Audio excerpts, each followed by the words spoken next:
Komið sæl, ég heiti Vigdís Hrönn Viggósdóttir og hjúkrunarfræðingur á göngudeild Barnaspítala Hringsins og verkefnastjóri yfir að móta og koma á þessari nýju þjónustu sem opnar hjá okkur núna á næstu dögum. Við köllum þetta miðstöð síðbúinna afleiðinga og þetta fyrir fólk sem var með krabbamein í æsku. Og þetta verkefni tilkomið í nánu samstarfi Barnaspítalans við Styrktarfélag krabbameinssjúkra barna sem styrkir verkefni rausnarlega og fyrir það við þeim náttúrulega mjög þakklát. En lífshorfur barna og unglinga sem greinast með krabbamein hefur batnað verulega á síðustu 30 árum og í dag má reikna með að 8 af 10 börnum sem greinast með krabbamein séu á lífi 5 ár frá greiningu og að meiri hluti þeirra lifi til lengri tíma. En krabbameinsmeðferðin fylgir hætta á síðbúnum afleiðingum og það eru heilsufarsvandamál eins og búið að fara vel í sem geta komið fram hvenær sem á lífsleiðinni og ná til sálfélagslegra þátta, haft áhrif á vöxt og þroska, starfsemi líffæra, frjósemi og síðari krabbamein. Yfirleitt þetta meðferðartengdir þættir sem ákvarða hættun á síðbúnum afleiðingum en það eru fleiri þættir sem geta spilað inn í eins og til dæmis lífsvenjur, undirliggjandi genaþættir og fleira. En síðan eru vissar meðferðir sem hafa verið tengdar við ákveðin langvinn heilsufarsvandamál eins og Ásgerður minntist á eins og antrasyklínlyfin og geisla yfir hjartastað og möguleika á auknum vandamálum í starfsemi hjarta og svo háskammta sterar og geislar og seinni tíma beinvandamál, svo eitthvað sé nefnt. Þessi kúrfa úr bandarískri langtímarannsókn. Í Bandaríkjunum búið að vera að fylgja fólki eftir frá 1970. Fólk sem fekk meðferð 70 til 86 og þarna sjáum þið að survivors, það eru þeir sem fengu meðferð, að við 50 aldur að þá helmingurinn komin með alvarleg heilbrigðisvandamál, samanborið við 19% systkina sem í samanburðarhópi. Og ef maður dregur línunni hérna tilbaka frá 50 systkini til að sjá á hvaða aldri hlutfallið jafnt og þá það við 24 ára aldur. En ég teka samt fram eins og Ásgerður kom inn áðan að það ekki þannig að þó að einhver fái ákveðna meðferð að það sé rosalega mikla líkur að hann fái alvarlega síðbúnar afleiðingar. Þannig að þetta fer líka eftir hversu mikil meðferð og fer betri það eftir. En undirbúningur móttökunnar hófst núna í byrjun þessa árs og í upphafi var í rauninni að finna klínískar leiðbeiningar til þess að byggja þjónustuna upp og ég var mjög lukkuleg að finna mjög góðar leiðbeiningar frá bæði Bandaríkjunum og Bretlandi sem að fjalla bara hvernig á að byggja upp svona langtíma eftirfylgd og síðan að koma, mynda tengslanit og finna viðeigandi úrræði sem að hefur farið góðu tími. Og ég fór á vettvangsferðir á erlendar móttökur og til dæmis skoðaði ég hjúkrunarstýrða móttöku í London og svo þverfaglega móttöku fyrir fólk eftir beinmergsskipti. Í Gautaborg skoðaði ég móttöku sem opnaði 2012 og núna eru svona móttökur svolítið að byrja á Norðurlöndunum og þar lærði ég til dæmis að gera svona meðferðarsamantekt. Við ætlum að nýta okkur sama kerfi og notað í Svíþjóð. Og erum að sækja leyfi að fá að skrá í rauninni inn í sænskan gagnagrunn, það bara í ferli. Við erum með norrænan vinnuhóp síðbúnar afleiðingar og NOFO og NOBOS, þetta eru samstarf annars vegar barnakrabbameinslækna og hins vegar barnakrabbameinshjúkrunarfræðinga og við erum 3 úr teyminu í þessu vinnuhópi.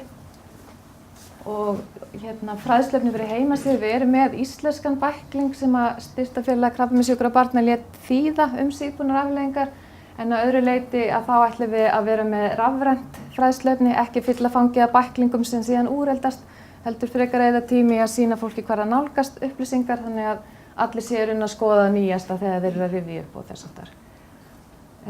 Við þýddum matslista, þetta ástralskur listi sem sérstaklega hannaður fyrir fólk eftir krabbameinsmeðferðir og hann var hannaður 2011 og kemur inn á þætti sem að fólk tekst á við eftir lífið og hugsaður upp í 25 ára en má vel nota hann út lífið í rauninni og þar hakar fólk við þau atriði sem eru að valda þeim vanlíðan.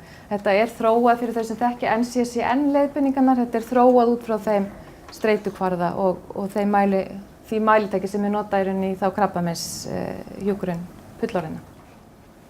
Og síðan undirbyggum við rannsókn sem við erum bara að bíða eftir að fá leyfi til þess að starta. Ég vona að það fara dett í hús. Mér langar að sýna ykkur þetta er breskt módel úr leiðbeiningum hvernig á að setja upp svona móttöku. Og þeir skipta þessu upp í 3 stig. Fyrst eru þeir sem eru þá í mjög lítilli áhættu og þurfa ekki kannski langtíma eftirfylgd inn á sjúkrahúsi og heilsugæslan kemur þar sterkt inn. Græna línan er í rauninni svona þeir sem þurfa þverfaglega móttöku, meiri sérfræðing og annað og getur auðvitað alltaf skarast á milli stiga. En þarna væri svo einhver sem væri með krabbamein sem er skurðhætt og þarf ekki frekari meðferð. Síðan er það eins og stig 2 eru þá flestar krabbameinslyfjameðferðir og lágskammtageislar á höfuð og þá er miðað við undir 24 grey á höfuð, þeir sem eru inn í geislunum.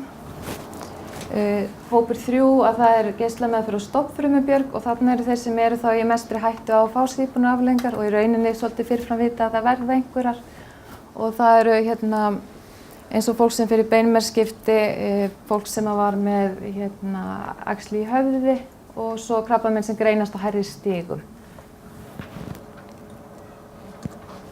Og miðstöðin okkar er fyrir einstaklinga 18 ára eldri sem fengu krabbamein á barns- eða unglingsaldri og eru læknuð eða virkri meðferð lokið.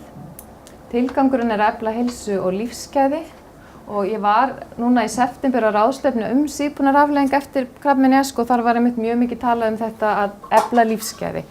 Og með náttúrulega auknum rannsóknum þegar við vitum meira hvað meðferðirnar eru að valda þá er auðveldara að bregðast við afleiðingunum. Veita stuðning og fræðslu, skipulagning er í höndum lækna og hjúkrunarfræðinga úr krabbameinsteymi Barnaspítalans og við verðum með reglulega eftirfylgd upp að 25–30 ára aldri en við ætlum að fara aðeins tilbaka og bjóða fólki sem fékk meðferð 1981 og síðar að koma í eitt viðtal til okkar. Og í viðtalinu þá munum við fara í gegnum þetta svokallaða vegabréf eftir krabbameinsmeðferð sem inniheldur samantekt greininguna, meðferðina og þá er það heildarskammtar lyfja á líkamsyfirborð og heildarskammtar geisla, hvar geislasvæði var. Síðan að tengja síðan við sípunarafleiðingar og þá er í rauninni bara út frá líffærakerfum og klínísku leiðbeiningum farið yfir hvaða lyf er tengt við aukna áhættu hverju og áhættubundið heilbrigðismat til dæmis felst svolítið í því að setja sig inn í þessar klínísku leiðbeiningar og eins og kannski geislar yfir hálssvæði að hafa í huga skjaldkirtilinn og svo framvegis. Sálfélagslega þarfir, þar kemur inn skimunarlistinn sem við þýddum.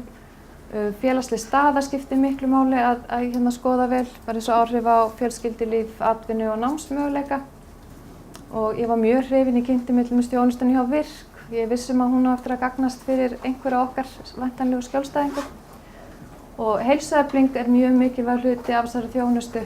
Að fólk reyni að lifa sem heilbrigðustu lífi og til dæmis að þeir sem fá geisla fylgjast vel með húðinni og verja hana fyrir sól og náttúrulega reykja ekki og hreyfa sig og allt það.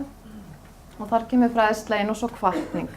Eins og að nota áhugahvetjandi samtalsmeðferð passar mjög vel þar inni og við ætlum að reyna að halda okkur svolítið við það.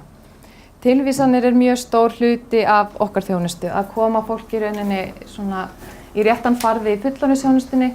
Vegabréfið er í rauninni þá hugsað að efla sjálfsábyrgð og sjálfstæði skjólstæðingana en vegabréfið fer síðan líka inn í sögu, inn í rafræna sjúkraskrá sjúklinga þannig að það gagnast líka þeim sem taka við fólkinu í fullorðinsþjónustunni að fá meira og skjólstæðingarnir fá sjálfsögðu síðan afrit sjálf af sínu vegabréfi. Og þetta sé bara búin.